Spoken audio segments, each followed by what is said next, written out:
All right, I want to welcome everybody to another episode of the Cornerstone of America podcast. I am your host, Alex Jowdy, and I am joined by a man I respect dearly. Somebody who's done a lot in the strength and fitness industry is Matt Reynolds. He's the owner of Barbell Logic. Matt, thanks for joining me, man. Hey, thanks for having me on the show. I actually just learned something. I always thought you said your last name Judy. So you want to laugh? So start the podcast off here. I get into arguments with my family Oh, about your how family argues on how to pronounce the last name. because they say Judy, and I said, and like, my brother's the big one, and then my sister too sometimes. And they're like, "It's Judy." I'm like, "Well, it's spelled Jowdy, so I'm going to pronounce it Jowdy." And they're That's like, "Well, you can't. That's not how it's pronounced." I'm like, "Listen, it's an Arab last name. It's actually Jowdy. You know what I mean? Like, there's like this like roll and these." I said, "Look, it's my name. I can say whatever I want." That's funny. Yeah, it's One of my favorite things about it's interesting. I mean, you've got two names, mhm. but your wife, who's a coach for us, she has 9 names, and so we're always joking about how many. I've never met anybody who has more hyphens than you than your wife. So I just assumed she was like, how many kids are we going to have? I don't know, like 7 kids. And so I need to have 7 names. So I'm going to have as many names as we're going to have children. Right. So I mean, we first started dating. This is almost 20 years ago now. Yeah. My wife's name's Anna Marie, and not Anne Marie, not Anna, not Anne, Anna Right. Marie. So I said Anna one time, like literally like right after we met, and she goes, "It's Anna Marie." I'm like, "Well, what's the difference?" She's like, "It's my fucking name. That's the difference." It's the whole thing. Like I Like like it. we're not cutting it off, man. Right. So that's funny. Yeah. So she's Anna Marie, and then Bevan is her middle name, and then Oaks is her biological dad's last name, and her dad died when she was like 6 months old, so she kept Mm, the last name, so Anna Marie Bevan Oaks. And then when we got married, she hyphenated. So Jowdy Yucks. exactly, Oaks Jowdy. Yeah. So So, so just keep. Oaks Jowdy. Yep, just keeps going on. Yeah. Glorious. So Yeah, she man. got 5 names. And how many kids do you have? Five. See? See, there you Nailed it. go. Are you done? Yeah, man, I'm done. I'm 41. There we go. See? That Yeah, was perfect. She had just the right number of names to match how many children she had. exactly. It was the plan all along. We planned the whole thing. So yeah, no, it's been but yeah, 5 kids, and like yeah, we're done. Our youngest is 3, so we're good. Yeah. Perfect. Yeah. Perfect. So tell me, like obviously, like I want to get into like what you guys are doing now in Barbell Logic, and for people who don't know, my wife is actually a Barbell Logic coach, Yep. and that's how I know you through her. And we hosted a couple seminars before at the gym when we Yep. had in Gig Harbor, and you guys came out. Um, where did you start like your whole journey with like go back like your whole journey with like fitness and With strength. training and It's kind of funny. I actually just posted on our we have these little challenges in the Barbell Logic Slack group where we do these little things on a kind of, I don't know, every couple weeks. Nikki Sims, our head of HR, will do like a challenge, like a lifting challenge or something that just kind of drives community. And she posted the last couple of days, people are posting their original videos, like the earliest videos and pictures they have of them lifting in oh, their earliest days. And so I literally just posted my first before and afters, and they are unbelievable. Nobody's ever seen them. I actually, when I posted, I said, "Hey, the NDA stands. I do not want to see these on social media. Don't be sharing these." Right. So I got started, man. I was a really competitive kid in sports, but I wasn't very good. I was pretty average athlete. And so I started lifting my senior year of high school a little bit, the second semester of my senior year, and I really took to it. I loved it. I was a skinny kid. I was 6'1" and 155 as a senior in high school, so skinny and tall and a basketball player. And that was kind of my sport. And but I just got stronger, and I there was something about the systematic progression of adding weight to the barbell before I even knew that anything like that existed. I mean, I had no idea what programming theory or even programming was. I didn't really know how to do any of the lifts correctly, and just did what you do when you're in high school in the mid 90s. right. And so started lifting, but really, really enjoyed it. And actually went to a couple of, I remember they were like football lineman challenges the second semester of my senior year, which was interesting because I didn't play football and wasn't a lineman. But the football coach thought that I would do pretty well at the weightlifting competition, and I did do pretty well. And I remember thinking like, wow, this is really really fun. And so I got out of high school and wasn't good enough to play anything in college as far as athletics went. And so I just really kind of started lifting. That was my outlet. and it wasn't competitive at the time. Again, I didn't really think there was any such thing as competitive lifting. I knew about bodybuilding and knew that I didn't want to put on a pink thong bikini and have a beauty pageant with other dudes. I knew that wasn't appealing to me. It wasn't that I didn't want to look better. I did and wanted to look better with my shirt off. So I'm really not knocking it too much. I was just like, yeah, probably not that. That's too far. And then I discovered the sport of powerlifting, and I read some articles on the internet back what is now called T Nation, T Mag. It used to be called testosterone.net, which you're certainly not allowed to. It was obviously a little more hardcore back in the 90s. And but Dave Tate, who owns EliteFTS.com now, had written some articles, and Louis Simmons from Westside Barbell had some articles out. And I remember reading an article called How to Bench Press 600 Pounds. And at the time, I thought that maybe 3 or 4 people in the world could bench press 400 pounds. I had no concept that there were actually people, humans, like literally even a few humans that had bench pressed 700 pounds, let alone 6 or 5. And so, the concept of a 300-pound bench presser to me, I had heard of some 300-pound bench pressers in the town that I lived in, which is not a really small town. It's not a big city. It's 200,000 people and maybe 500,000 in the metro. And I'm like, there's probably 3 guys in the whole city that can bench press 300 pounds. How could you bench 600 pounds? Of course, I was completely naive. And I started reading about the sport of powerlifting and really got into it. And so I was like, okay, this looks great. I get to eat all this food and eat pizza and drink beer and lift heavy and put on body weight. And so that's what I did. And probably didn't do it the most healthy way possible, but I was 19 years old, 20 years old, 21 years old. So who cares? Right. And did it and drove my body weight up, to 242 or so, into the 242 weight class, and started to compete in powerlifting and was decent at it from the beginning. Certainly wasn't at all the strongest. I'd always trained with guys that were stronger than me. Um, Here's the thing, man. I was raised, even really quick, a step back before I even discovered fitness or strength training. I was a preacher's kid. I was raised incredibly poor. I was in my mind, I was utterly forgettable. I was just, I just blended in with the furniture. Hmm. And there was this thing in me, which has been both a blessing and a curse. It was like, I want to do something greater. I want to do something that's really matters and is impactful, not just for me, but in general. I just kind of always had this pull that direction. And I was never satisfied with the status quo. And the problem was in athletics, no matter how hard I worked, and I worked really hard. As a matter of fact, I've told these stories before on some other podcasts, is that I usually started the teams that I played on, but I was always like the worst starter on the team. And I could always look at the bench and go, like, there's 2 or 3 guys on the bench that are definitely better than me. But I Right. think I was rewarded for my hard work because I was a very hard worker, because I was just so average.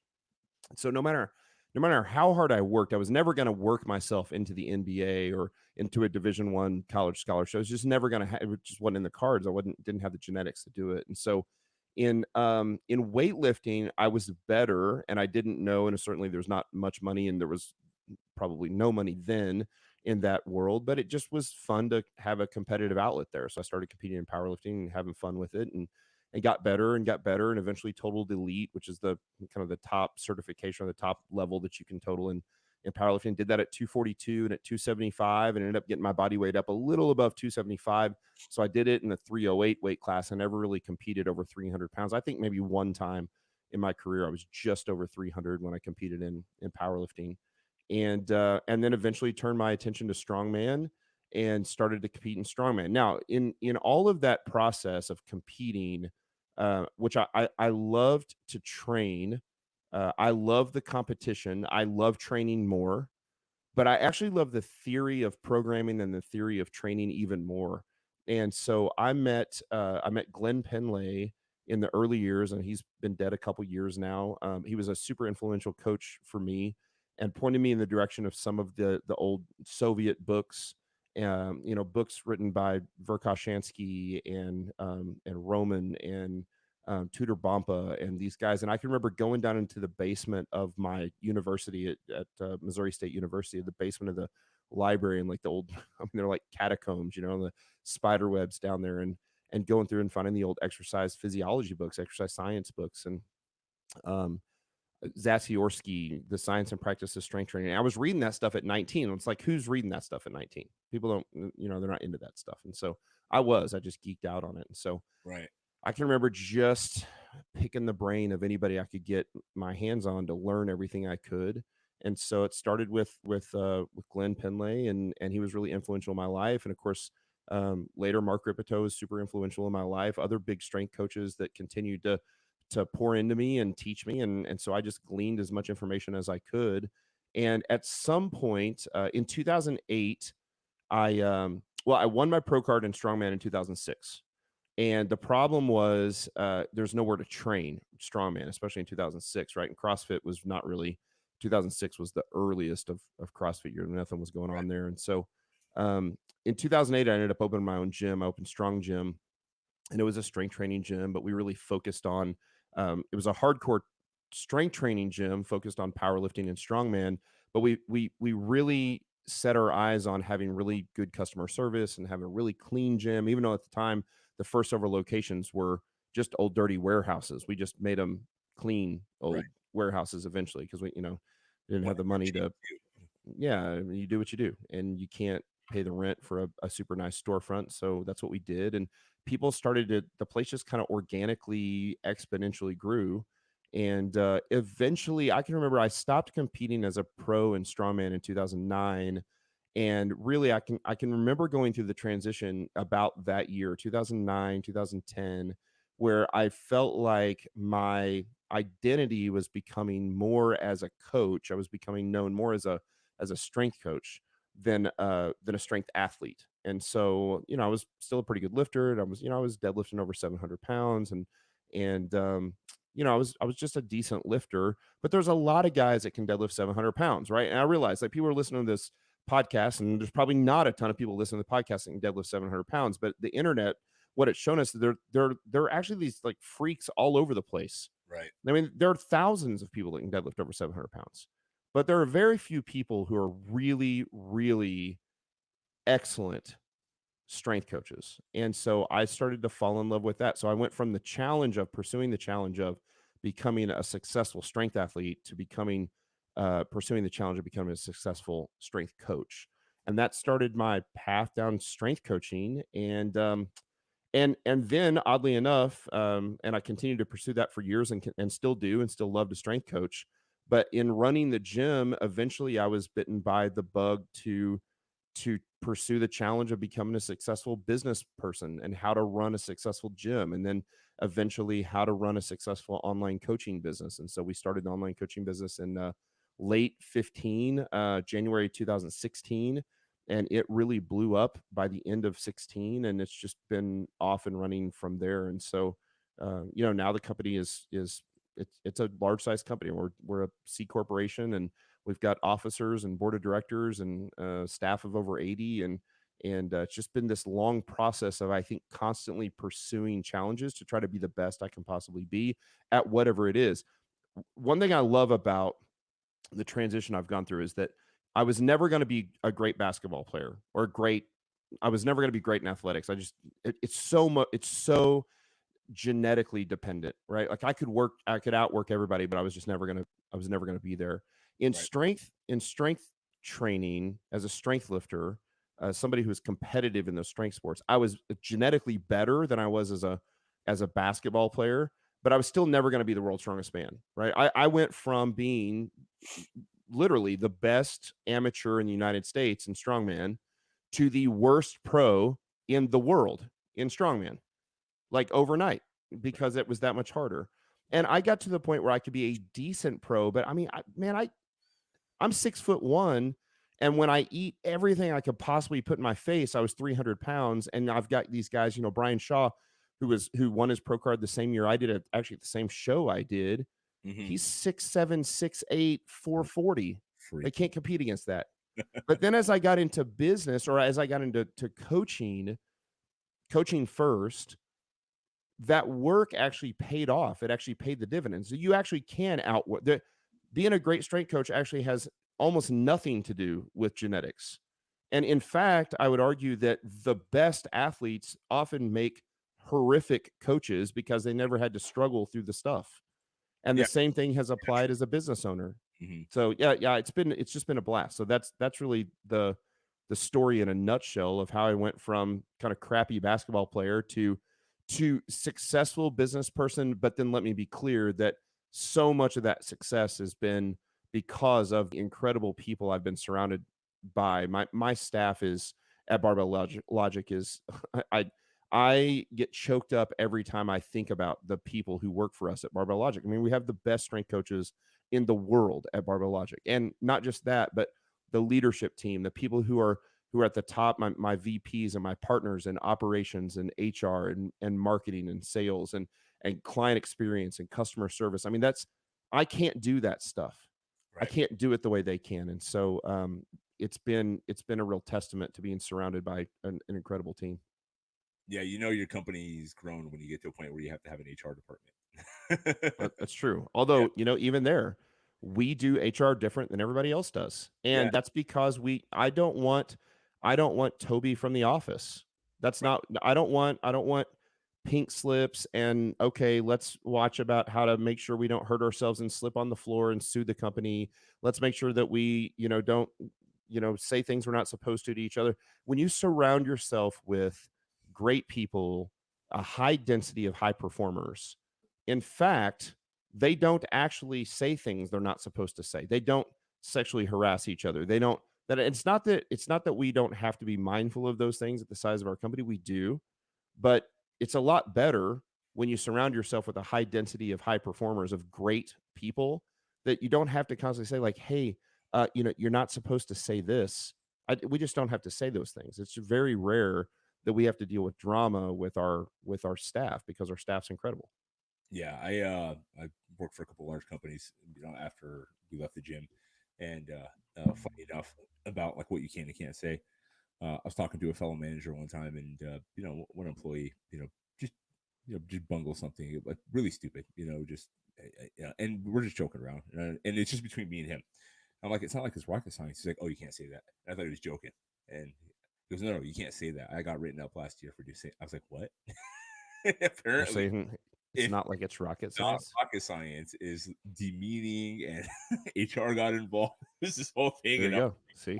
I can't work here anymore. Right. Yeah, there's some advantages too of Yeah, living in the Midwest and running an online company. It's a whole nother thing. I'm sure you've told your story before from moving from the Pacific Northwest is a yeah. different place. Oh yeah, And so moving from where you were to where you are now in Montana, it's people are a little less fragile, it seems like. definitely. And and mind you, we started in California, so it Ugh, grew in California, Santa Cruz, California. Santa Cruz is beautiful, and there's a sure. lot of great people there, but just like how crazy it got in cost of living, everything else. So then we went north to Washington. That was like California light. That was about Yep. 6 years ago, and then over the last year, they just tried to It raise. became California heavy, Oh my goodness, it and was then like you had to go to fast, Montana. yeah, how fast can we crush this economy and screw everybody over and raise Yep. taxes? So yeah, then we came here. So but yeah, it's just like night and day as far as like the environment and people and who you deal with. Even right now, I just to not to deviate too far, but I got back into working part time. With the company I was working with before, just because what it allowed us. It's an early morning position. It allowed us to get benefits again for our family. Like we're joking, Yeah. around, I got 5 kids, not paying for benefits out of your pocket anymore. And I'm still home by 10 o'clock every day. And because we're out here in Kalispell, Montana, like the environment is different than it is in Seattle as far as Of just like course. workplace environment. It's still a large company, and obviously you've got your things you got to deal with, but you just the people in general and everything else too, and just like you say, like reading the room, it's a lot different, and you still got to watch certain things, but yeah, it's night and Sure. day compared to what it was over there Sure. too. So yeah, no, we love it out here, man. It's great. Yeah. Um, so getting to the kind of point where you guys are right now, it was interesting to hear you talk about everything you did right now as far as like your growth, especially when you started the company, because my wife's been with you guys for I want to say not day one, but I mean Close though. Yeah. pretty early on, pretty early. Early. Yep. Yeah. So it's been so and then I'm so watching you guys grow. through both through like social media, and I've had a few of your coaches on, like Nikki and Andrew, um, and then through Anna Marie, through my wife, and getting to see what she's doing, what's going on, and feedback from her. It's been really interesting watching you guys grow and seeing the things you guys have done and where you were when you first started to kind of where you are now. Sure. Yeah, man, I commend you guys. I Thank wanted you. to ask you about this last year. So you guys are an online training company, right? Yep. COVID hits, everything shuts down, right? Yep. And so you're structurally, you guys are already set up, right? Everything's online anyway, right? So Yeah. like the whole infrastructure is already set up. You don't have to change anything. You don't have a brick and mortar business, but the vast majority of your clients were training in gyms. So how did you guys approach it from a business where you looked at it? We're like, okay, how can we shift to where we can adjust for our clients who may not have access to this equipment for, Sure. at the time, who knew how long it was going to be, right? For the foreseeable Yeah, future. it was a challenge Yeah. for sure. And so one of the things that we did, and this was just sort of a get lucky thing. Although I think it's sort of part of our culture, is we are very pro home gym at Barbell Logic. We're not anti gym. And the thing is that if, again, I owned a wonderful gym at one time that there was just like this great atmosphere. So if you have access to a gym that's got incredible atmosphere to train in, that's great. Train there. It's just that most people don't have access to those. Right. They're so few and far between. And so if the option for most people are big box gym or build my home gym and put it in my garage or my basement or spare bedroom, then we are very pro do that even before COVID hit. And Right. so we were actually in a position where only about 45% of our people when COVID hit were training at gyms, and a little over 50% of our clients were actually already at home.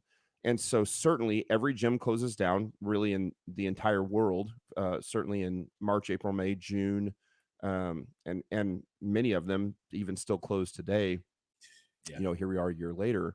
Um, we had to make, the first thing you do is you start to figure out how can we help people train and make progress, or if at worst, uh, detrain as little as possible while Mm. they don't have access to all the equipment that they need. And of course, the other problem was instantly there was a demand that was probably 100x what it was before COVID for home gym equipment. So now you can't get anything, right? There are so few gym manufacturers in the United States. There are lots of companies that are US owned, but most of them have their equipment made in China, Right.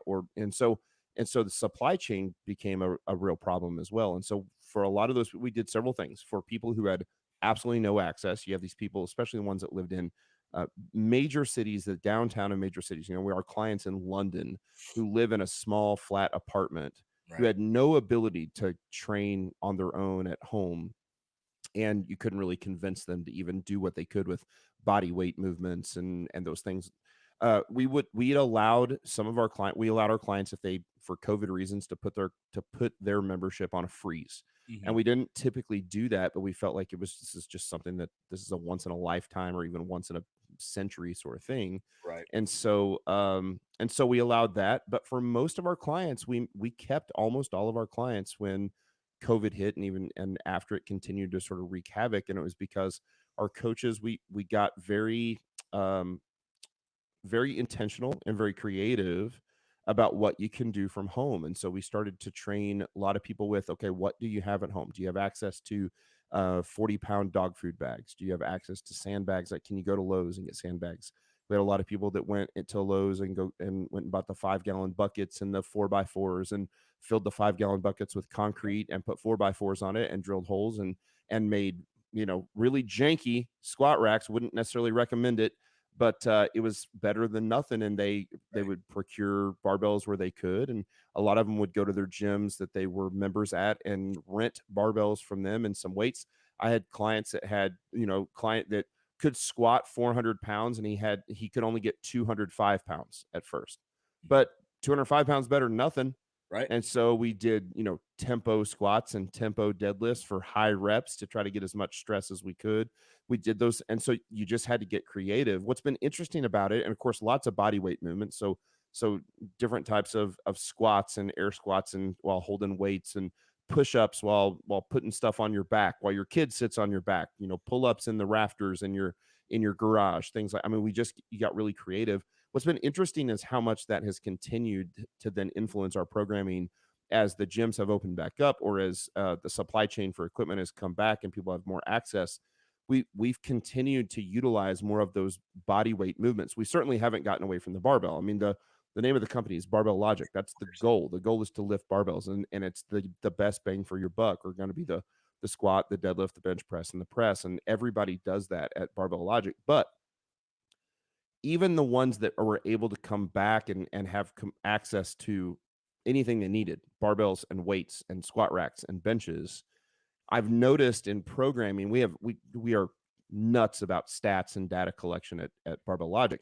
So we know what exercises get prescribed most often. And that, you've seen a dramatic increase in more chins, more pull-ups, more push-ups, more dips, more kettlebell swings, or, I mean, even, you're talking about kettlebell swings with milk jugs. I mean, just with whatever you got, right? So it was that kind of thing. So we just got creative and it worked really well. And so I think at the height of COVID, we had about 40 clients on freeze, and we have right around 1,000 at the time. A little more now, but at the time we had right about 1,000 clients. You're talking about only 4% of our clients had to put their membership on freeze, and we didn't lose hardly any. I mean, we kept almost all of them.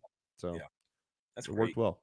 And again, and listen, but the other piece of that is that's a testament to the customer service of our coaches ahead of time. If you spend so if you are selling templates, or you don't have a relationship with your clients, and by the way, I'm actually not knocking either. I think there's a place for both in the fitness industry. College kids can't afford Barbell Logic for the most part, and they can afford to sometimes to purchase a $30 template or a $50 template program. But for us, everybody gets personalized programming. And not only that, we break down videos for every single client of every single lift within 24 hours of them completing that. We break those things down, usually via screen recording, where we're talking to our clients.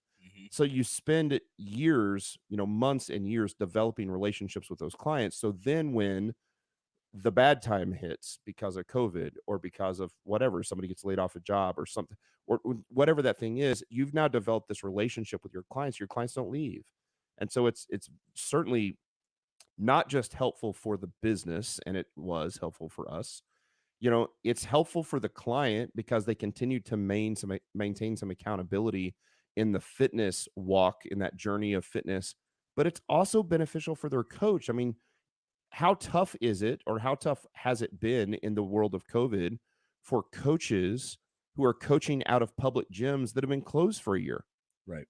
Our coaches have been able to maintain their clients and therefore continue to get paid Make a living. throughout the entire process. And I'm really proud that that's the case. I would love to be able to take more ownership in that. The reality is that they put in the work with their clients over the years, so that they developed the relationships with those clients, so that when COVID hit, the clients didn't leave. They stayed because they loved the accountability, even if the training wasn't optimal because they didn't have access to all the equipment.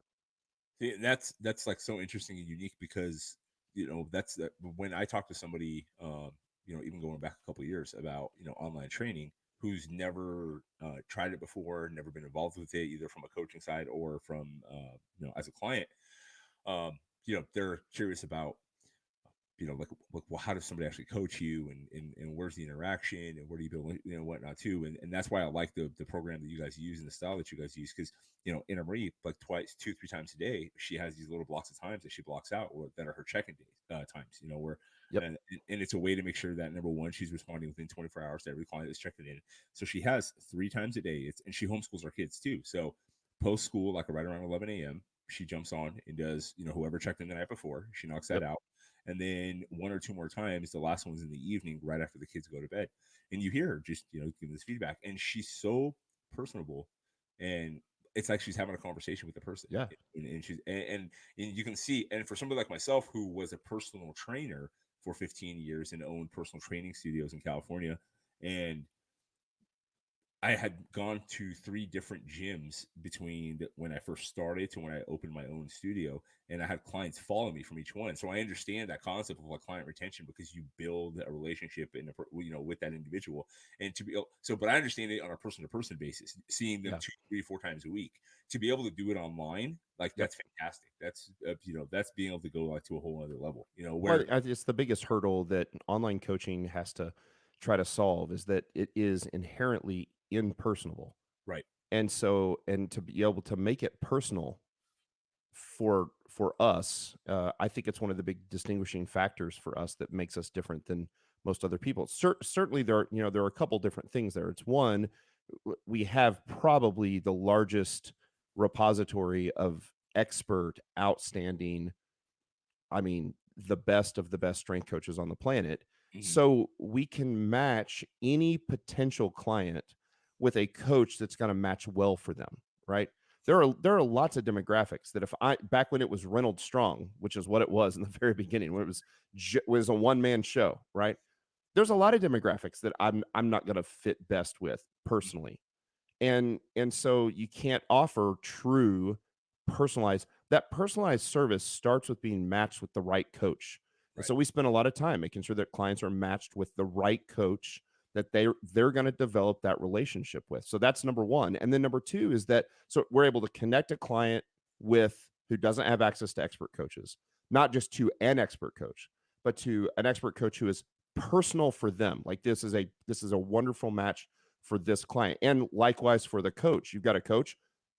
Your wife is one of the best coaches in the world, and you guys live in the middle of nowhere, Montana. So how big is the market for her to Mhm. be able to actually reach the number of people that she should be able to reach and charge the amount of money that she should be able to charge when you live where you do? It's very low probability. But when you can take her skill set and you can figure out how to be able to do this online, not just via programming and templates, and not, certainly not just even personalized programming, but actually personalized coaching, so that we're breaking down your videos and we are talking to our clients. When I get up every morning, I get up first thing, my family's still asleep upstairs, and I make coffee and I come down, I'm talking to my clients. It sounds like I am on a phone conversation. I'm just watching their video and then I'm talking to them about their squat or their deadlift. And so I think that is the combination of it's really gives the value prop there is we're able to connect our clients with a personal coach and then provide a personal experience with every single client, with every single workout, with every single lift and every single rep. And then the value prop for the coaches is that our coaches just have to coach. We've got a system for online coaching where our coaches don't have to deal with the administrative junk. They don't have to deal with the credit card bounce because there was a security feature, or they just got a new credit card, or the old one expired, or Or whatever the thing is, right? Like any Yep. of that's we have an incredible team that handles that stuff. The marketing, putting out the branding stuff, the social media. I don't want to do that. I don't want to do social media. We got a team that does that, and the team is awesome. And so the other wonderful thing I think about the business is that it's not a cult of personality. It's not about Matt Reynolds. It's not Reynolds logic. It's barbell logic. It's a team effort. And I don't need to be a superstar in this company. I don't need to be a superstar in this industry. And neither do our coaches. Our coaches just need to be experts, and they need to have absolute amazing customer service. And that combination has been winning for us and and really driven the growth. Yeah, it's funny you say that because like when you think of the company itself, I can like me personally, just because I'm more involved with my wife, and I think of names of coaches like that I know. Yeah. Obviously you, my wife, Nikki, Andrew. Like I can go on and on like with the coaches that like I know, and that's what's really interesting. So it does get to that thing. Like we moved up here and we had somebody, we had a family from I think it was Idaho. They're like 4 hours away that wanted to do a form check, and they drove up here, Yeah. to come see Anna Marie. It was like a 4 hour drive. Yeah. They spent the day out here and everything else too. It was great. Yeah.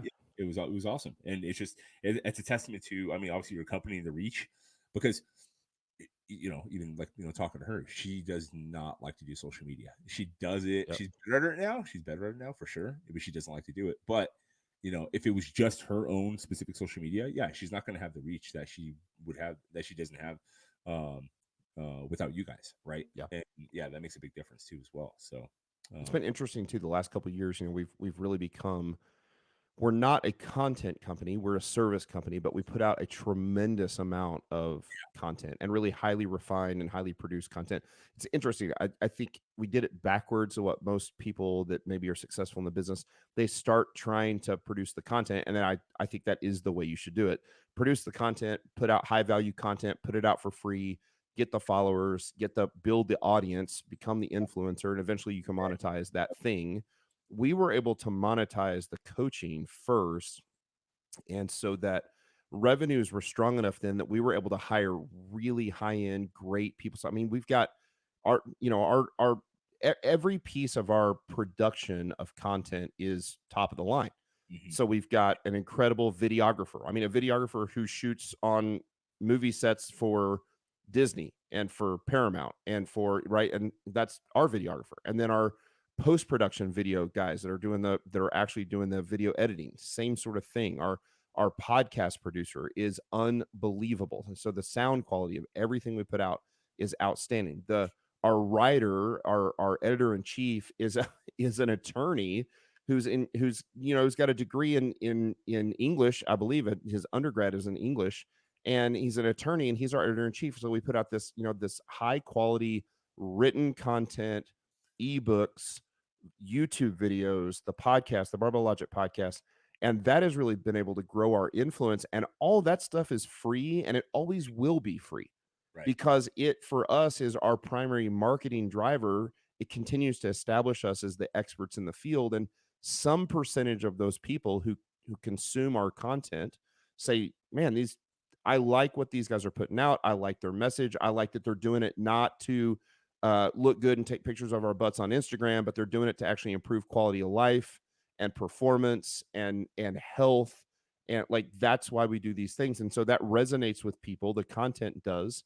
And a percentage of those people then at some point become paying clients. And so yeah, and for the ones that don't, they still were able to get value. And so even the ones that never spend a dollar with the company, it's perfectly okay because for us, they can still become ambassadors for the company, right, having loved the content and never spent a dollar with the company. That's great. Tell a friend about the content.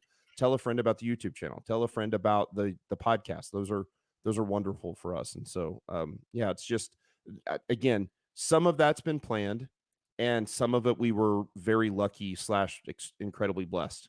And I don't take any of that for granted. so talking about all the positives and the success of the company, what is well there's a couple things I wanted to actually ask you. So obviously there's no company that goes through like like what you guys have gone through and the growth and everything else too without some challenges. Obviously COVID was one of them. Sure. Yeah, and then another one was with your previous employer. And like I don't, like I Yep. said, I didn't want to, when we talked before, I don't want to go too far into the weeds with it and in depth, Yep. whatnot, but there was um how long was it going now? 3 years ago, maybe. Yeah, it was 19. Yep. Yeah. 19. So yeah, there was that split with your previous employer, and Yep. it involved the legal battle, and Yep. that caused obviously a lot of tension and probably a lot of stress. How did you deal with that? Where now there was this thing where it became kind of this polarizing thing. Coaches started taking sides. Sure. There, like in the industry itself, even though it's grown massively over the last, I would say 10, 15 years, from where it was, like you said, in 05, 06, when like CrossFit was barely on the scene. And that's, CrossFit, say what you want, but it did help bring barbell training kind of to like the Of mainstream, course. Oh right? man, I'm super thankful. Yeah. Right. But, that was so, but it's still a small community as far as like everybody that's involved in it, right? Yep. So when you went through all that, how tough was that to kind of handle like that polarization and that and Sure. there's things being said and there's things you can say and you can't say because Yep. you're involved in a legal battle, right? So Yep. Yeah, I mean, I can really only speak to the stuff that's on public record, but it was the hardest thing I've ever gone through in my life. mhm, It was the hardest thing I've ever gone through in my life. A lawsuit is it's a man killer. It's modern day warfare. mhm, Um, it was on a personal level devastating, and yet there is a part of me now that is I'm very thankful that we were able to get through that journey, um, that we have the experience behind us. That part of this scary thing about a lawsuit is that if you've never been through one, is that you don't know what to expect. Right. You don't know what comes next. What is discovery? What is a deposition? Like those are scary things that you see on a television show. And when you're going through them, you're like, how far does this go? And so honestly, there are parts now looking back where I'm like, now I really understand the process, Hmm. and I'm definitely certainly hope that I never get sued again or never end up having to deal with this stuff again. But as businesses grow, it's part of what big businesses deal with. Every single mentor I have who run large businesses, they've all been sued numerous times. It's part of the process. And once you've been through it, now you're like, okay, now I know what to expect. Hmm. This one was certainly a bigger deal because of the personal relationships involved. And so, yeah, it was tough. It was super tough. And here's what I'll say: we just tried to stay uber professional and uber positive throughout it all. We to this day, I will never speak ill of anyone in that situation. Um, it's not it's unbecoming of me. It's unbecoming of us. I am grateful for the things that came out of that relationship early. I'm sad about the way it ended, Hmm. and yet at the same time, it's for us. There's some freedom now in the aftermath that we are our own company. We don't. We get to have our own culture.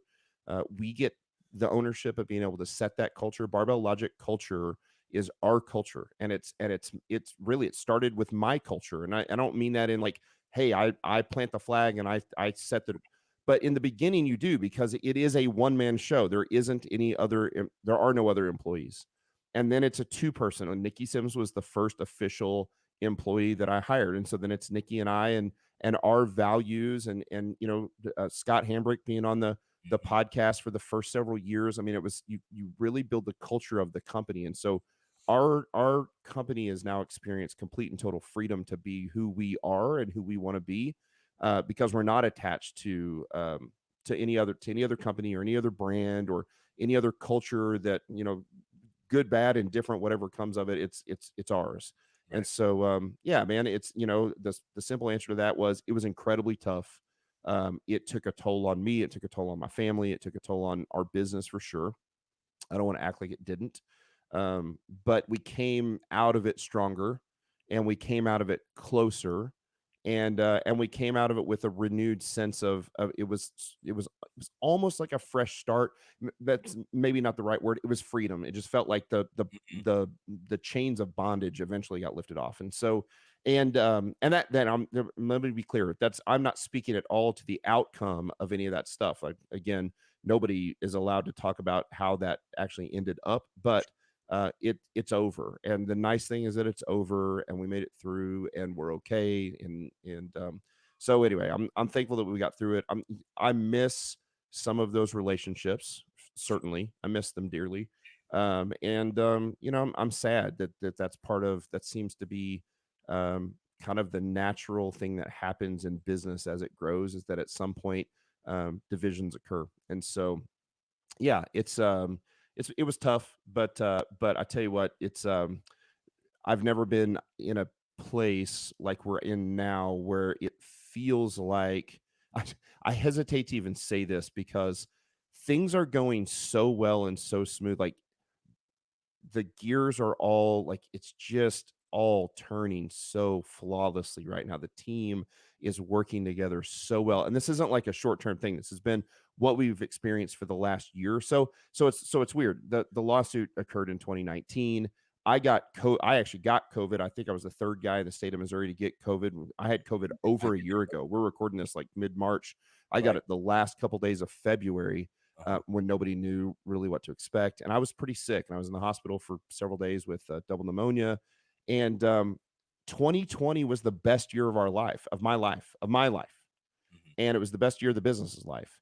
And people were like, "Man, how is that even possible?" Like, well, one, because 2019 was the worst year of my life, and so how can you know good without the bad, right? It's that the old problem of evil. Like you can't really understand how sweet and how good food tastes until you've nearly starved to death. Hmm. And so it was there was a year of famine followed by some wonderful times. And so it's been incredible in 2020 and now in 2021 to have the team that we have working together and just firing on all cylinders. And so it's again, I am so blessed at the people um, who've stayed and surrounded. Again, we lost very, very few staff in that situation. The staff that we lost they were painful losses. I don't want to act like they weren't. They were, but I'm thankful that we retained way over 90% of our staff in it, and came through on the other side. There were lots of times when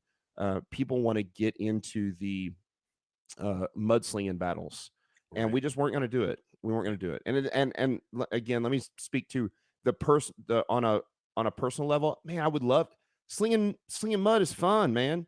That's great, but it always comes out bad. And Right. we're running a company, and we're trying to be professional, and so we did, and we conducted ourselves well, and we bit our lip, and that's what we did. And so thankful it's over. Wouldn't wish it on anybody. Certainly wish everybody that was in the lawsuit, including the people who sued us, the absolute best in the future. As much as painful as that was, there's a part of us that we're all still on the same team and all trying to get people strong. Right. So I wish no ill will of them whatsoever, and hope everybody continues to thrive. I think that the fitness industry is strong. The growth of the online fitness industry has been insane. In 2019, online fitness was a $6 billion industry in 2019 before COVID. Right. The estimates are for 2020, it's nearly a $20 billion industry. And by 2025 to 2027, it's going to hit $60 billion. We're talking about 10x growth in about 6 years. Right. And so we couldn't be in a better market. And so now it's just about making sure that more and more people know about who we are and what we do, because I think we can distinguish ourselves as different. Yeah, that's meeting that demand, especially after going through like that hellacious time before. And then what I think that's also like what separates a lot of people that I'm trying to be careful how I word this, um, because there's a lot of things that happened last year to a lot of people that was out of their control. Sure. Especially if they were under the um, the influence of dealing with an employer who set regulations, shut down, Yeah. laid off. They got kids in school, the school shut down. All these things, right? We were blessed where I'd gone back to working for myself. My wife had always been working for herself. We've homeschooled the kids since day one, so that part, which is a huge part of our lives, wasn't really affected so much by the Yeah. shutdown. Yeah, We were the same thing. And did yeah. you feel guilty ever? Because I had some guilt with it almost. It wasn't. I don't know if I ever felt guilty. I think what because my goal was to try to it's actually was to try to help because we tried wish we tried to help people. So one of the Sure. things we did was like when we talked earlier about when I was talking to you about like having an online training company when gyms were shutting down was there's no gym equipment, right? Right.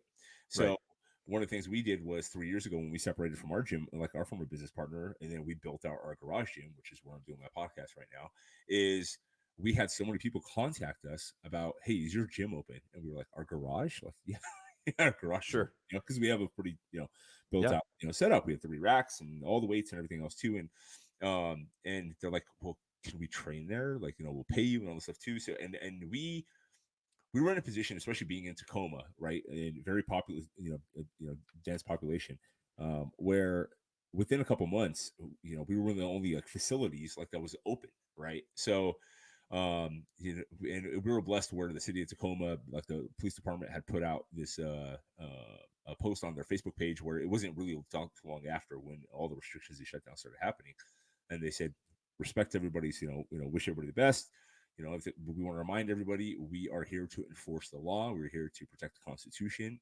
If you have any calls regarding, you know, social distancing violations or anything like that, please call the state health department. That's not our Yeah, job. we're Don't not. Yeah, we're we're not doing that. not going to go knock on somebody's Right. door and find out how Nope, many. we're not arresting somebody for. Yeah. And as soon as they did that, and we had already known some people, we had some clients in law enforcement, we kind of knew that's kind of where it was going to go anyway. Sure.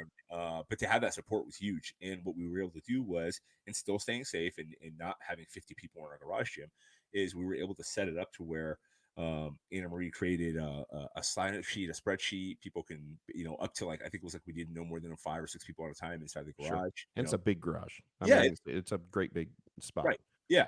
And yeah, big 500 square foot, 2-car garage. And the whole thing was the gym. It wasn't like this little corner. Like we Right. turned the whole garage into a gym, right? And and then we would have the doors open.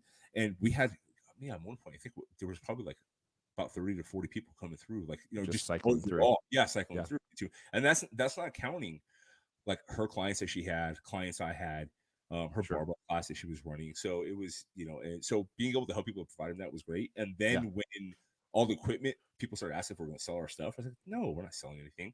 Right. I know. It's Even though like it was like everything was going for like, yeah, it's like the new crack. oh my goodness, dude. Weightlifting. It was Like like Bitcoin. It went up like 10,000%. that's right. It was That's ridiculous. right. Like, like before it was like $1 a pound, then it was like $10 a pound. It was like 20. Yeah. It was nuts. But I started looking at, having that kind of mindset of like, how do you solve problems? How to, see, what? I bet you I can make a rack, and I saw Grant and Brogy and those guys, just doing those buckets at first, Yeah. with the, Strong. and, Yeah. yeah. And I looked up a couple YouTube videos, made a squat rack out of wood. Right. And I just made it and I posted it. And then a friend of mine was like, hey, do you already selling that? I was like, sure. Sold that one. And then I made another Yep. one. And that one Yep. sold. I was like, hey, here's a business here. It's wood. I figured out how to do it really well. And then I turned it into a side business. And Nice. where I helped was all the metal equipment that would sell for, even if you could find it, was going for, like we said, right? It was going for Sure. like a just a nice basic Just squat rack. Square stock. Was Square so stock expensive. was going for like $1,000, right? Yeah. It's $300 Sears models, the ones you can get online. Yeah. Like Play It Against Sports. Yeah, they were going for like $1,000. So I priced everything out, got the tools, started doing it with my kids, and what we did was we sold it for enough to make a profit, but less than what the metal stuff was going for. Sure. And yeah, we ended up like delivering like 30 something racks. I was going to ask how many you built. Yeah, That's cool. Yeah, there's something. It was ridiculous. I did benches. I did. Yeah. Then I started getting into like how to make like cable pulley setups and the whole. Yeah. Man. Yeah, and then which are pretty easy too, which is a Right. basic pulley system from Lowe's or Home Depot. Exactly. I've one of our coaches that works for us, Harry Fafudas. He's a coach that's down in Guadalajara. He did that. His gym had to close, right? And he built that for every single client in his gym. And then they went and delivered. And I coach him, so he's a coach for us. But then I actually coach him personally, and I can remember it just wrecked him for a week because all he did was pour concrete and put 4x4 wood, and and so. But he's, that, and that's what you do, right? I don't know that guilt is the right word. It's just that, and what I wanted to be really careful about, because we're in the same boat as you. Let me be clear.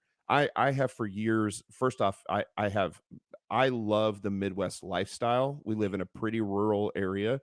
And again, I live in a town that's 200,000 people. So I'm not living out in the middle of the country, right? But cows are 3/4 of a mile from my house. I mean, it's not also the city, right? And so I love Midwestern living, and it's cheap cost of living. You can buy a lot of house for not a lot of money. We homeschool our kids. My wife is a stay-at-home mom. I run an online business from home. And so after I had COVID and my wife had COVID, although she was pretty well, didn't really have symptoms other than losing her taste and smell. Once we got over COVID, our life didn't change. Right. I mean, it was exactly the same outside of we didn't get to go eat at restaurants once or twice a week like we typically do outside. And that was it. And so again, guilt maybe isn't the right term, but when you would hear about people's struggles, especially when you didn't have any control over helping them, and you felt like, it affected everybody so deeply. And they would talk about, we have all these friends that are still public school teachers, and the schools are shut down, and then the schools are online, and they're trying to figure out how to do that, and they're not ready for it at all. And everybody went from working in offices to all of a sudden everybody's an online business. Everybody's working from home, and that's all we've done for 5 years. Everybody's like, how do we use Zoom? I'm like, we've used Zoom. This is the fifth or sixth Zoom call I've been on today already, and that's no different than it's been every day for 5 years, right? And so nothing really changed for us. And I think that was it. Maybe it wasn't guilt, and I don't, shame's not quite the right word either, because we didn't do anything wrong. And I just certainly didn't want to be like, I told you so. Right. I just kind of felt bad because, like you said, there have been a lot of times when I've made mistakes um, of my own doing, Mm-hmm. that like I've made my bed and I have to lie in it. Right.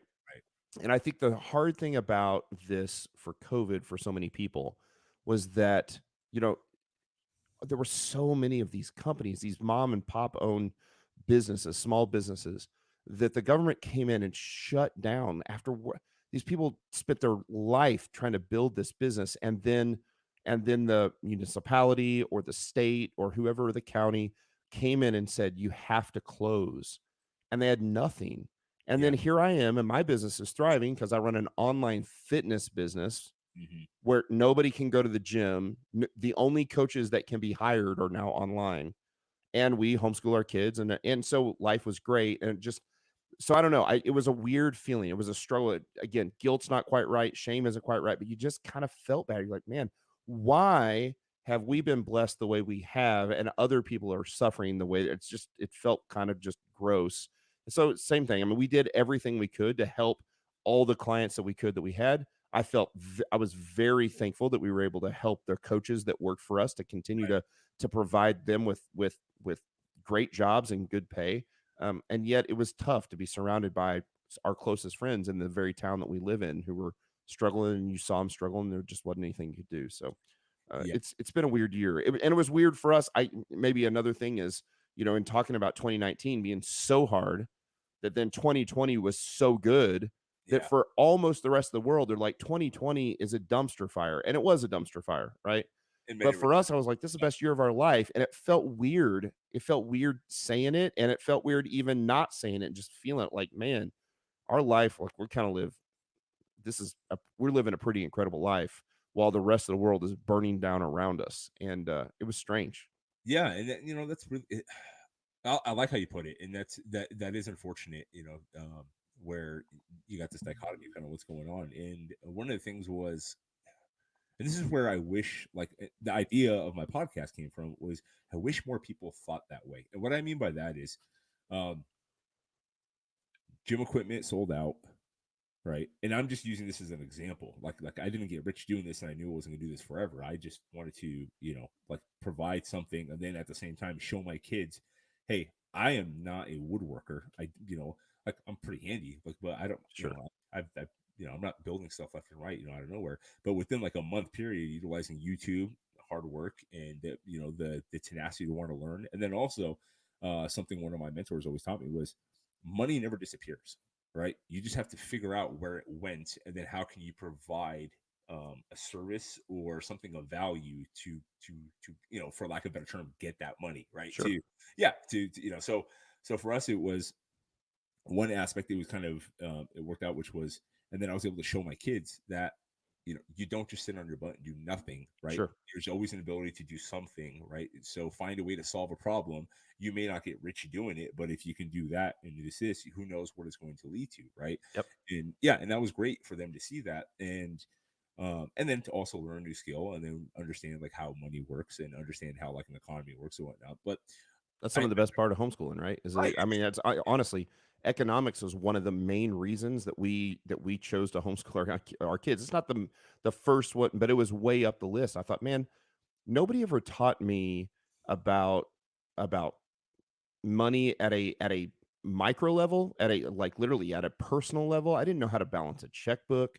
I credit didn't know cards, yeah, anything about debt. I didn't know. I mean, my parents didn't teach me any of that stuff. School didn't teach me any of that stuff. yeah, Nobody taught me any of that stuff. yep, I thought we can actually teach our kids about money so that money doesn't control you. yeah, You can control this, right? And so exactly. same thing, and that we can use opportunities to work hard. And this is, there's this, the social media world is rife with the sort of like hashtag hustle, hashtag rise and grind sort of stuff. And That it's me, often it's just so much talk and it's just right, so much crap.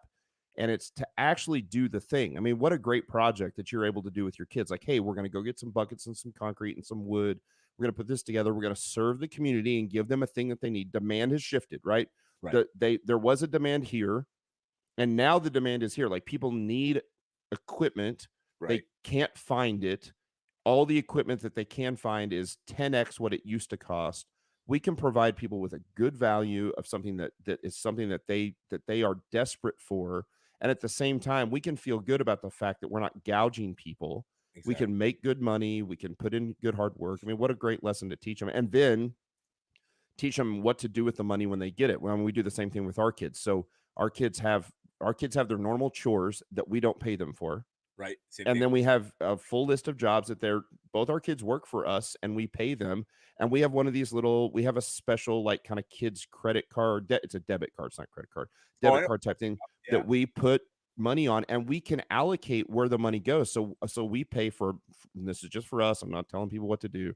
Our kids work for their money and they get to spend 50% of the money they make. Yeah. And they have to save 40% and they have to give away 10%. Dude, we do the And so same we thing. can then we allocate it and it goes into those different spots. Now, what's amazing, right, is that the money that they're allowed to spend, Uh-huh. it's always like they're kind of still living paycheck to paycheck on it. And Right. yet the money in the savings account that they can see on the app on their phone keeps going up. They're like, can I put a little bit of that money in? Like, no, that's not what it's for. It's to save. That's the deal, right? And then give away. We walk through like who would, do we want to give that away to our church? Do we want to give it away to some other charitable organization but we give away 10, we save 40 and we spend 50%. And it's been a blast teaching them those lessons that nobody taught me. Yeah, dude, that's awesome. We do the same thing. They have a piggy bank here. We have an account for them, but they have like this 3 tiered piggy bank, and it's spend, save, share. Yep. And whatever they get, whether it's from a job, whether it's allowance, whatever they get, whatever money they get, gift money, even gift money, right? Whatever it is, if they get $20, if they get $100, 10% off the top goes to share, Share. and then and then what's left, the other 90% is split, half Yep. saving, Yep. half spend. Yep. And then I remember I was talking to my son when he was talking about wanting to buy something like bigger.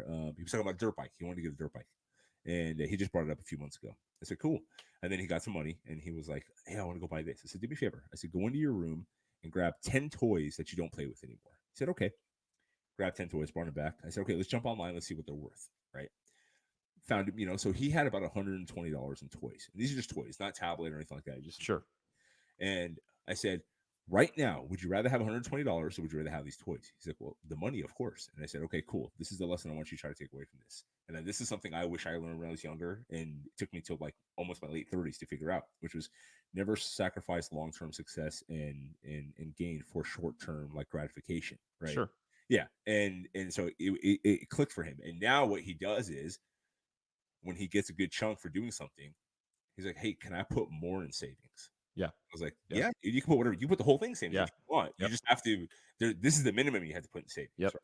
Yeah, and that's the thing. And Our kids can do the same thing. They can take they have 100% control. The one that we use, and I'm not going to advertise it because right. it's not paid sponsorship or anything. Sure. So, but the one that they get that they can do anything with, they can take all of the money that they have access to, and they can put any of it into the savings or into the charity piece. Right. But once it goes in there, it can't come back out. That's a good one.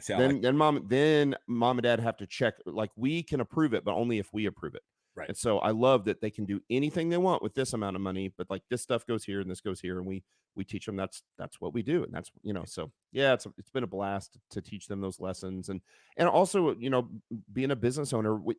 This is not, I'm not saying everybody has to do it this way, but we're really transparent about things, and that's just the way we choose to live our lives. I would rather not have skeletons in my closet. I'd rather be the guy to talk about my crap to other people first. And likewise with the business, walking our kids through what the business looks like, how the business makes money. Okay, the business grossed this much money this month. Here's how much net there was. Here's how much profit. and here's how much we get of that, which is not very much, right? So they're like, so when they hear, because kids don't get it, and you hear this all the time, right? Let's take me out of the equation. You hear, like, I heard the other day, right, that Elon Musk passed Bezos to be as the richest man in the world because Right. the Tesla stock went up enough. So Elon Musk is worth like $180 billion, something like that. It's like a ton. And so, like, there are so many people that think that Elon Musk has $180 billion in the bank. Right. Like, no, you're confused. Yeah. That's not, that has nothing. It's not Yeah. even, not It's even like stock close. I at don't that. even know if he has $1 million in the bank. He probably does, but he's Right. like, that has, and so same thing, our kids are like, yeah, but the business does this. You're like, oh, you're confused. Yeah. It's not. And so these are great lessons to teach your kids about that sort of thing. And so it's, yeah, it's been a blast. These are good lessons to learn, and what better year to learn them than in the year of COVID. Yeah. For Well, sure. that's true. I mean, and that's kind of back to what you said. Like that was another way we were like, we reached out to help, was so many people contacted us, or like just through conversation about how do you homeschool, right? Because our kids Yep. are 12, 10, 8, 8, and 3 at that time, like a year earlier. And But now everybody has to homeschool because all right, the public schools are closed. exactly. And then and then part of it too was like there was that distance learning, right? Where they Yep. were trying to do school, but they were trying to do it over Zoom, and that was just a totally, like, just seeing it through like friends and family, it was just a disaster, right? And I have, my sister's basically just an equivalent to a vice principal of a private school. She's been there in the Bay Area of California, so she's dealing with all that crap and all the stuff Sure. in the health department and the parents, and they lost half their enrollment, and it was Yep. just a nightmare, right? And so many people, like, look, if we got to do this like distance learning crap, like we might as well just homeschool so we have more Yeah. control of what's going That's right. on, and then because then that weird thing happened where then teachers didn't want the parents seeing what was being taught because now they had access to it.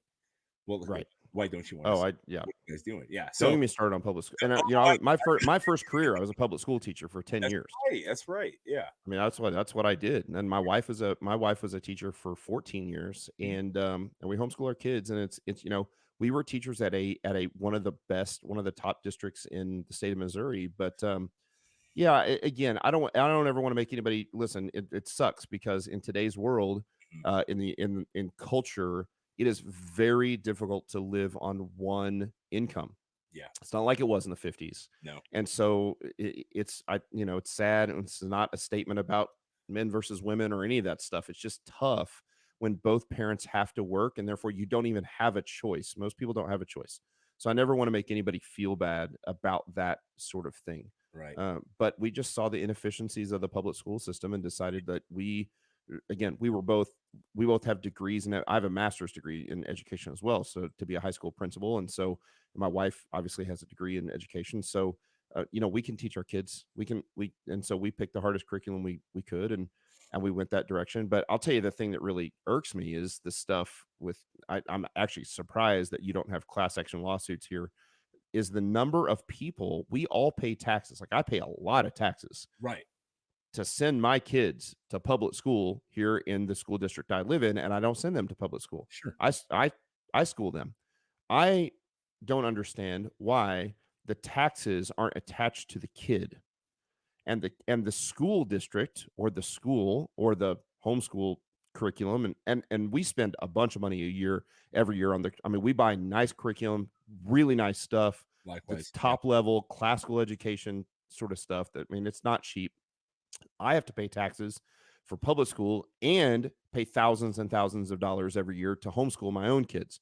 It'd be nice to have a rebate back on the school tax since I homeschool my kid. I'm amazed at the number of people who are paying taxes to send their kids to public school and haven't been able to send their kids to public school yeah. over the last year because of COVID, that haven't said, "Hey, We're not- where's that refund?" Like, no, with all of these, with what all they the want to, yeah, yeah.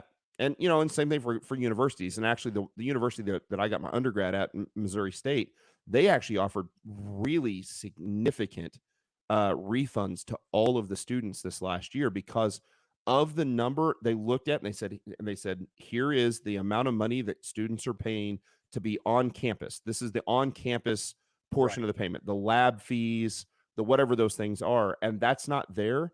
And they decided, I guess they had enough money in the endowment or whatever, even in a public state university, to Right. be able to refund. And I think it was the right move. You're like, if you're paying to go to school at school and you can't go to school at school, you shouldn't have had to pay for that. So Yeah. it's yeah, I think you're going to see a lot of that stuff over the next year as things start to clean themselves up. People are going to go back and go like, wait a minute, what did we pay all those public school taxes for if there Right. wasn't any public school Well, or yeah, whatever?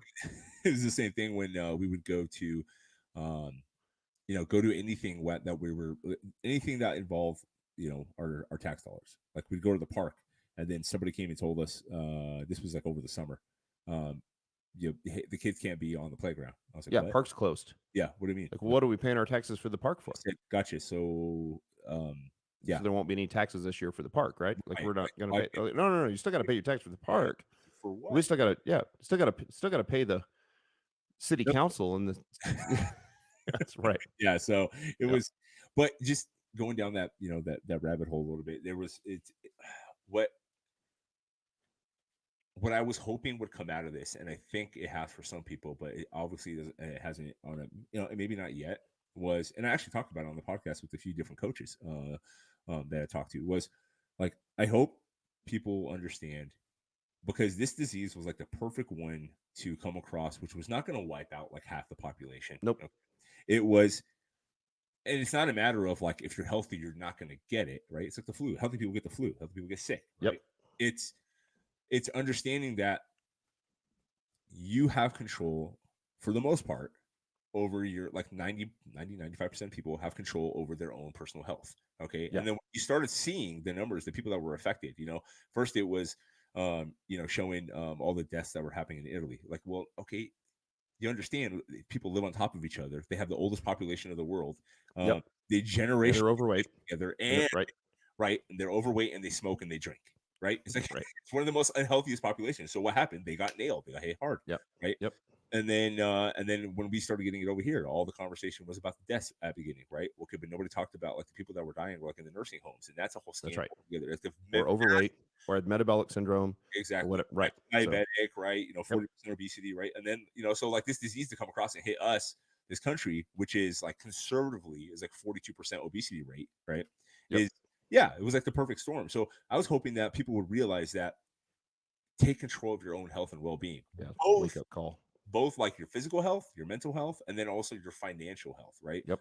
Yeah, I understand it's literally impossible for everybody to work for themselves, right? I get that, but just understanding that you have more control over what you can do if you Sure. if you get yourself out of that box, like you were saying, like people have that lifestyle they want where both parents have to work, right, to live there. It's people feel like they have to go. Like, we decided to leave, even though we could afford to stay where we were. We moved. That's the thing I love about this country. I don't like the state I'm in. I don't like the rules that they put together. I don't like the taxes they're paying. But we're going to go to this one, Yeah. right? Yep. Cheaper cost of living, and that's the thing. People are like, no, I have to if I want to stay in this house. Well, you don't have to stay in that house. You don't That's have right. to stay in that town. You You can't. don't have to live in an $800,000 house. Exactly. You can go do That's, whatever you want to do. You just yeah. have to make the choice. You put the plan Yeah, together. and then there's smaller things, right? It's like these are big things, but there's certainly, again, there are a lot of people that are working their butts off, working Yes. 2 jobs, mom and dad work, and they can't control a lot of that stuff. But when I hear the stats like that, the average American family has 3 days of food in their house. That's scary. Like, listen, then you have managed incorrectly. You have managed your money wrong. You're like, so we are not at all preppers. I'm not a prepper. We're Right. not a prepper. Right. But I got 2 years of food downstairs. Yep. Now, people are going to listen to that and be like, sounds like you're a prepper. I get it. I get what you're saying. I get it. But I'm not really scared that it's going to happen. I actually not. And I definitely don't want it to happen. My experience with a lot of preppers, they kind of deep down inside kind of want it to happen. They're like, so they can be like, I told you. Yeah, told you so. Like, no, that's just like, man, we were able to buy, we've got some land in rural middle of nowhere, Missouri. We built a cabin on it this year. When I say we built it, I'm like, I built the cabin. It's 560 square feet. It's a small cabin. It's got 2 sleeping lofts. It's got everything you need. We put a well in. We've got satellite. So we are, a septic system, an expensive septic system because it's right on the river and you can't have a regular septic tank. But I have electricity. I have internet, but I can be off the grid really easy on it. Hope I don't ever have to be. Sure. Don't ever want to be. bought everything in cash, don't have an ounce of debt on the place. Nobody can ever take it from me. Nobody would ever want to take it from me. Don't think we're going to go to war with China. If we went to war with China, one of the last places they're ever going to come is middle of nowhere, rural Missouri. Like, it'll be a while, right? So it's just kind of one of those things. It's like, listen, it's not that expensive to do. Like, that's a big thing. I get it, right? But it's not that big of a thing to go from 3 days of food in your house to 7 days of food in your house, from Right. 7 days of food in your house to 2 weeks of food in your house, to getting a deep freezer on Craigslist for $100 and putting right. Like, that kind of stuff isn't that, and Yep. everybody can take steps in that direction. And same thing with health, right? Look, first off, and I want to be clear, especially because the business is big enough now, what has happened to people because of COVID is actually really sad. People have died from COVID. People have gotten really sick from COVID. My dad is in hospice in a nursing home. I have seen him one time since COVID. And my dad could die at any moment. And I'm going to be like, I only got to see him one time in the last year of his life. And that sucks. It's awful. So I don't want to belittle any. There are a lot of people who have gone through tremendous tragedies because of this very thing. So I don't want to belittle that. But at the same time, the same way we teach our kids that we are not victims, even when we experience something where we actually, I mean, we could get mugged and somebody could stab me and I would be a victim. But if I spend the rest of my life letting that experience, if I live through the stabbing and don't actually die, and I live and it defines me as the victim, then that person won and Right. I lost. And so what we have to do is we can say, hey, we can take some ownership, some personal responsibility of our own health.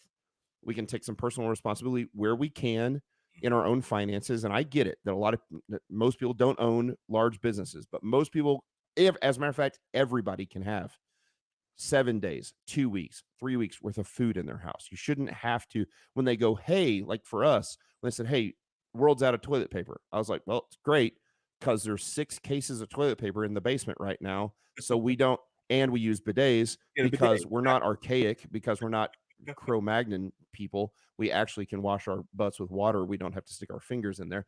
Anyway, I digress. So, there are things you can do to prepare. And so I'm not trying to be like, hey, holier than thou. Here's why we're better. It's not about that. Like you said, I hope it's a wake up call for people to go, hey, you can take some personal responsibility, right? Like, if you smoke a pack of cigarettes a day and have for 40 years and you get COVID, bro, it's going to be rough. It's bad news. Yeah. It's bad news. No, right?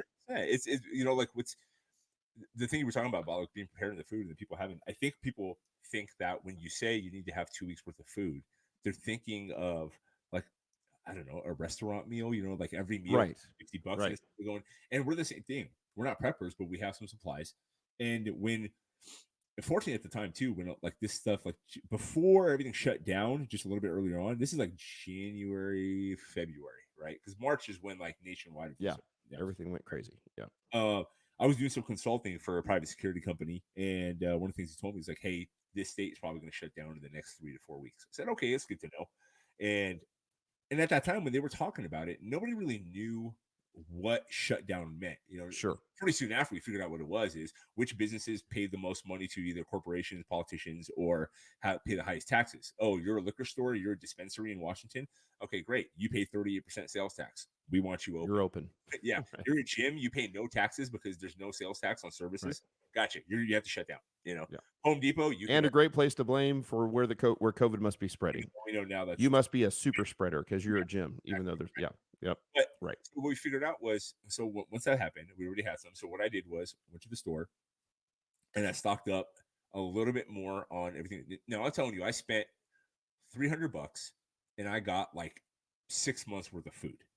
Yep. On top of what we had. And when I say that is like, okay, you understand beans, what you need. Rice, flour. Yeah. Dude, like the rice was going already, like, and then nobody had touched the quinoa. I got like a pallet of quinoa. Like, you're talking carbs, protein, you throw some butter. That actually is a complete protein. You're exactly. About complete protein. Yeah. It's a seed, it's not a grain, right? And we're going down. That's right. Here. But my point is for not a lot of money, I got 6 months worth of food, right? For 7 people. Okay. Yep. And then when I came home, my wife was like, "What are you doing?" And I'm sitting there going like, listen. I don't think he's I'm not worried about that at all whatsoever. We have our guns. So I'm not worried about that. I said, I'm not concerned about the virus. I'm concerned about what everybody else is going to do if things shut down and they actually shut everything down where they don't let anybody leave their house, basically, Yep. and how people are going to freak out. Because if you remember, like this one sticks out to me. I mean, obviously we had Hurricane Katrina and that was like catastrophic, right?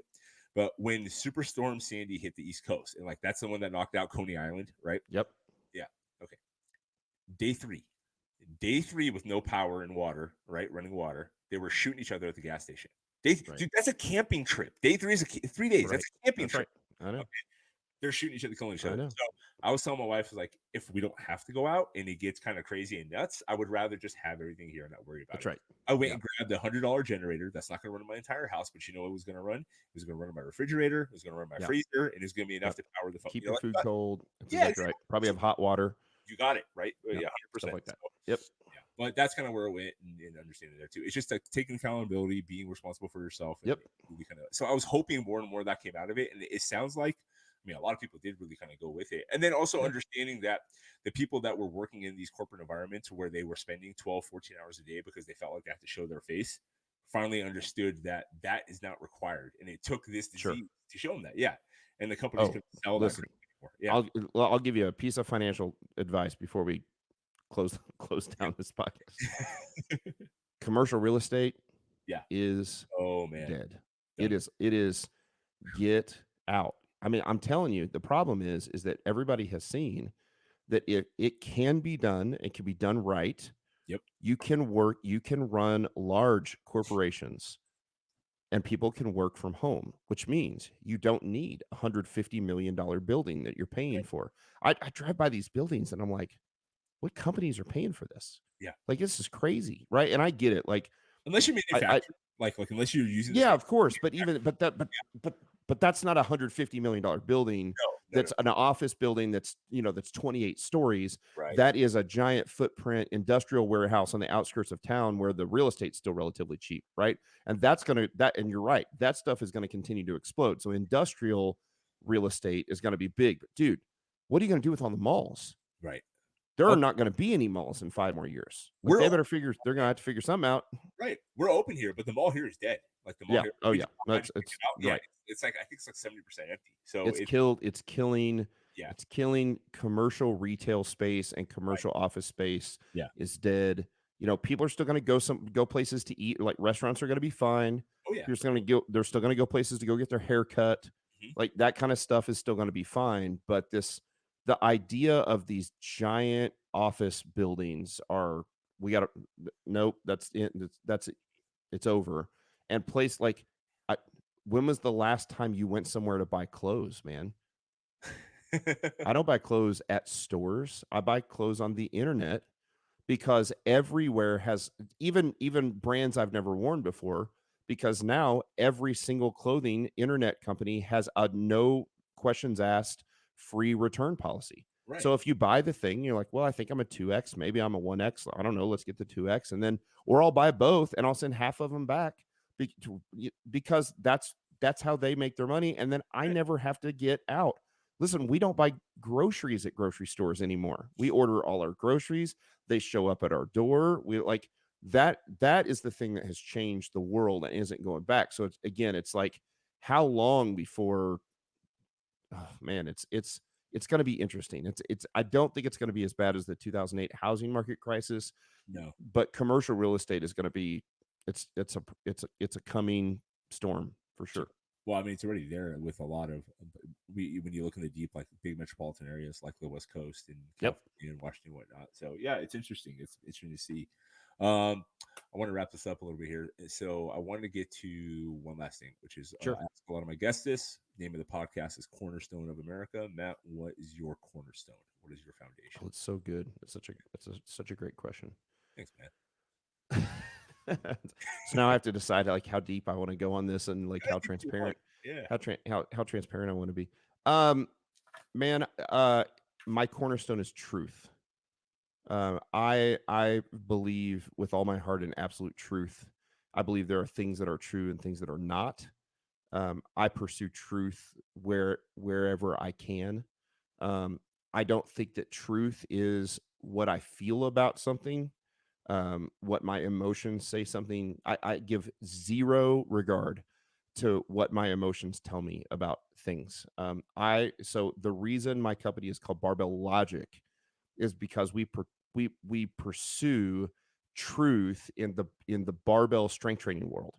But Hmm. I do the same in my spiritual life, in fatherhood, in being a good husband, a good spouse, a good citizen. I pursue truth, and so that is my cornerstone. Is that I want, and it's not that I know it or have achieved it at every level, but that's what the pursuit is. And I think when we find what is true and what is real, then we have something that we can really stand on. We have a cornerstone, a corner piece of the foundation that all else is built on. And so, for me, I think that's probably the best answer I can give.